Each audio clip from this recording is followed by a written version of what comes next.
Welcome to week 4, everyone, and congratulations on navigating that immensely dense couple of paragraphs, 321 to 31, some of the most difficult in the letter, I think. And it's partly because suddenly Paul introduces a host of weighty terms and subtle turns of argument that just seem to grow in ambiguity because there are so many questions about what is meant at each stage. So thanks for your patience, and I think it probably took an extra measure of patience to get through my podcast exposition of that particular section, because try as I might to clarify things, I'm sure that I introduced new problems and confusion. So appreciate you working with that. And generally, I guess I'm somewhat pleasantly surprised that when you're listening to my podcast exposition each week and I read your responses, I can tell that you're actually tracking quite well with what I'm trying to say. And so I'm grateful for that. And those are going to continue to come, and I hope provide just another resource for you as you attempt to make sense of Paul's argument in Romans. I gather that by now you have discerned something of my pedagogical approach in this class, with usually 2 forums each week. One where I ask you to get into the nitty-gritty of the text and to try to track with the flow of the argument in dialogue with a couple of commentators, maybe an article or 2 that I have added. And then after that, I invite you to listen to a recording of my interpretation of that segment that you've just studied and then to react to that. The rationale for that is that I think you will gain more typically from listening to what I have to say after you have formed some of your own interpretive judgments, even if those remain tentative and provisional and full of questions, as they often will.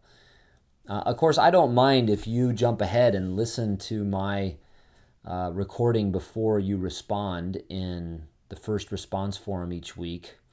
But I just want to urge you and maybe make explicit at this point this method that I have, urge you to try to sort of form your own working sense of what the passage has to say and how to puzzle through particularly difficult parts of it before you get around to listening to what I have to say in the recording.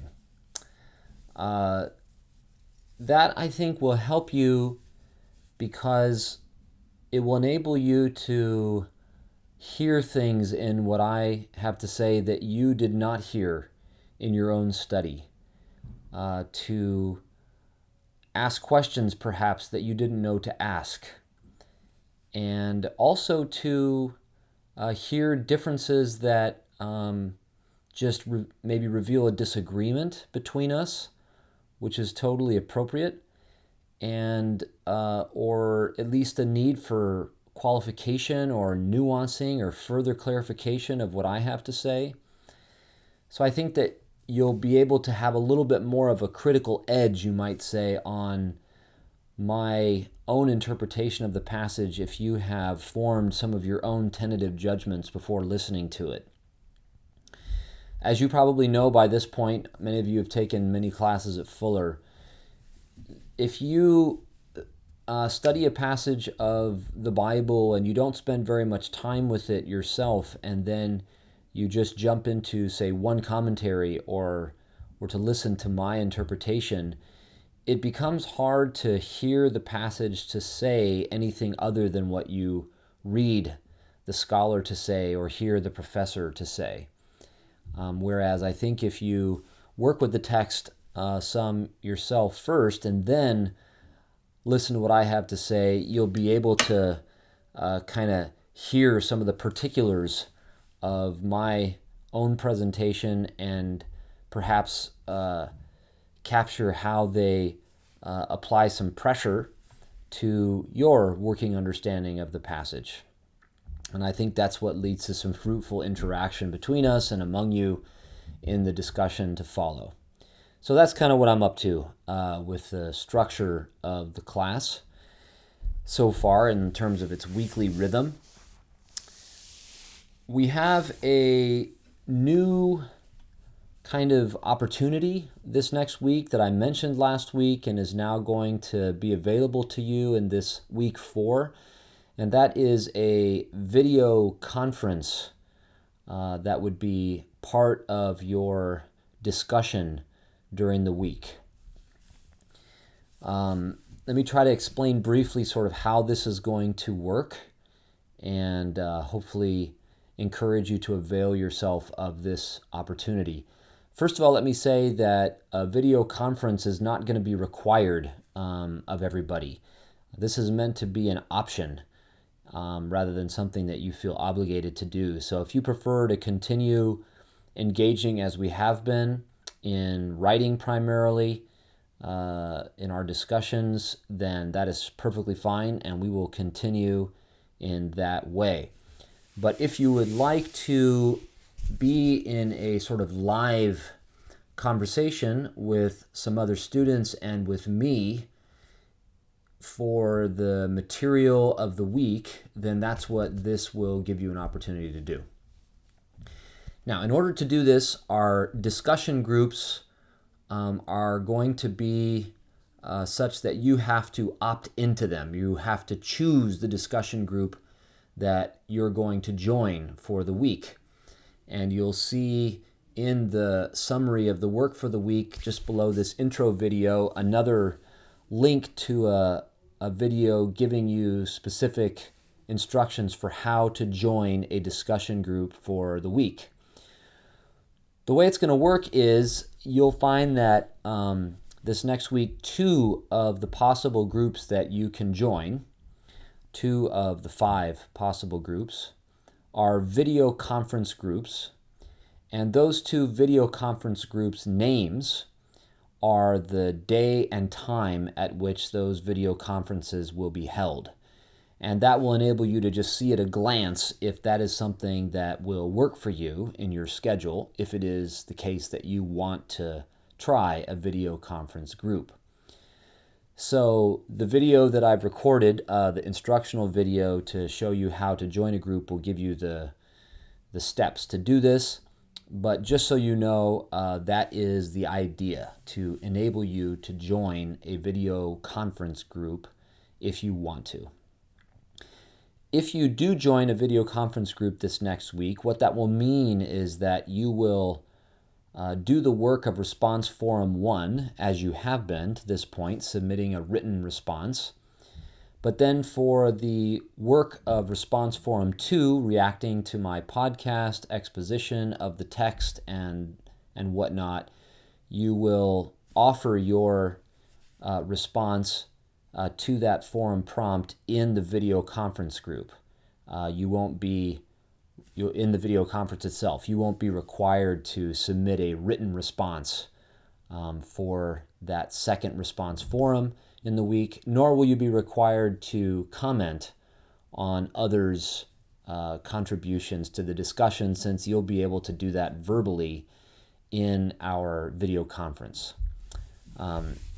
If you don't join a video conference group for the week, that is just fine. That means that you will offer written responses to both the prompts of Response Forum 1 and Response Forum 2, as well as offer some reaction and engagement in writing with your group members in either of those discussion forums.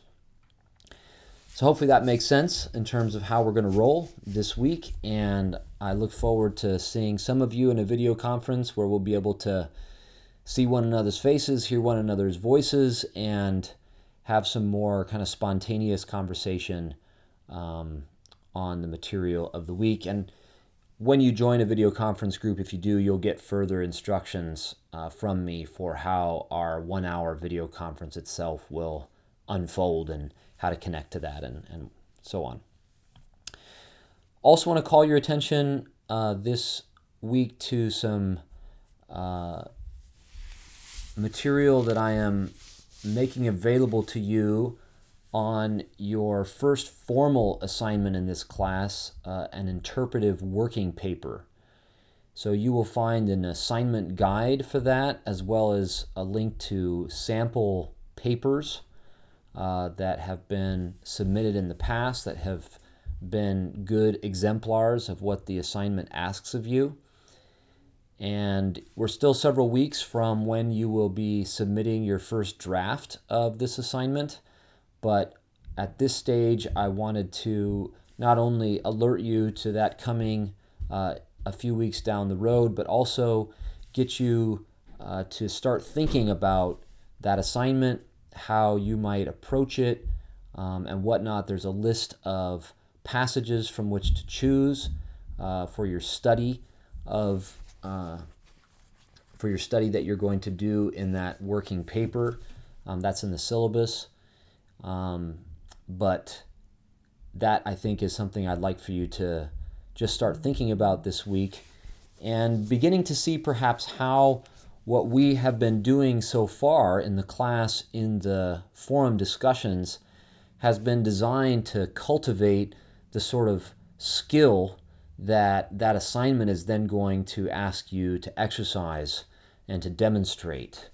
So the sorts of questions that I've been asking you to address in the response forums, especially response forum 1, and the kinds of sort of issues that I've asked you to pay special attention to, such as the rhetorical purpose of a particular segment of the argument.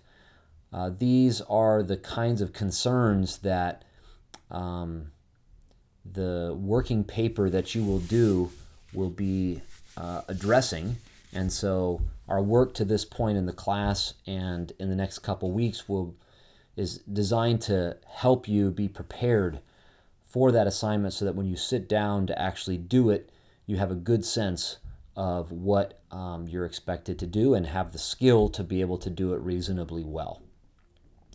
So that's the interpretive working paper material that you will see available to you in week 4. We have some really rich passages again before us, not quite as dense, I don't think, thankfully, as the last passage that we studied this past week, but a whole section now of the argument that is devoted to how we are to understand Abraham as our father and how we make sense of our relationship to Abraham as heirs to the life that was promised to him and his future family that we're now participating in, how to make sense of the way the family of God, the promised family of Abraham, was formed over generations, what made it tick, and to also be able to discern its sort of dynamics that have operated up until our current generation and characterize our own life together as part of this family in Christ, the seed of Abraham. So it's about how to tell the story of the promised family of Abraham with Abraham as our father. It's about how the people has been formed that are inheriting the life that was promised. It's about how to make sense of our place in that family, and then that's going to lead in chapter 5 to some more explicit treatment of this concept of justification, which I've proposed is about how to understand our coming into that inheritance that was promised to Abraham's family. And This is going to involve even a perhaps shocking, certainly a counterintuitive move on Paul's part, because up until chapter 5, Paul has been consistently arguing that the revelation of God's justice, especially as it has culminated in Christ, rules out boasting, rules out judging or ruling over one another as a way of receiving and embodying God's revelation. And as an alternative to that, of course, it inspires faith as the way by which we live, relate to one another and God, etc. Now, in chapter 5, Paul is going to advocate boasting, but in a very subversive sort of way that I think you will find to be the sort of boasting that undermines boasting itself. It's an anti-boasting kind of boasting. And this is an example of what I would say is the subtlety, the rhetorical art of this letter that so often is underappreciated. And so this week I hope you'll really consider the craftsmanship, you might say, that has gone into this letter to the Romans, and to avoid the tendency that we have to sort of flatten that rhetorical dynamism into a sort of stable set of technical terms for systematic theological development. I'm not against systematic theology. I think Paul's thinking is systematic. I think it's thoroughly theological, but it is rhetorically dynamic. It is pastorally sensitive. And the craftsmanship that you see in Paul's language is especially manifest, I think, when he turns suddenly from a whole string of argumentation against boasting to say, and here's how we should boast. So, looking forward to seeing how you engage with that. And besides just appreciating the rhetorical art that is at work in this, I hope we'll also get a sense that learning to make sense of the letter to the Romans is also about forming our own patterns of speech, forming our own sense of the tone of what these words of Paul's mean. So often we imagine that interpreting the letter has little to do with the tone of the words. But I think you'll be able to sense here that, in fact, how Paul says what he says, the tone in which he says it, is part of what the words mean. And studying the particulars of that, trying to track with it, to hear Paul's voice, as it were, is also about forming our own rhetorical art, our own patterns of speech, our own tone of voice, you might say, as we preach the gospel that Paul has handed on to us. So I hope that you'll find that studying the rhetorical art of Paul's letter forms the art of your speech and mine as people also called to bear witness to this fullness of God's mercy and justice in Jesus the Messiah. Have a great week. Looking forward to the conversations.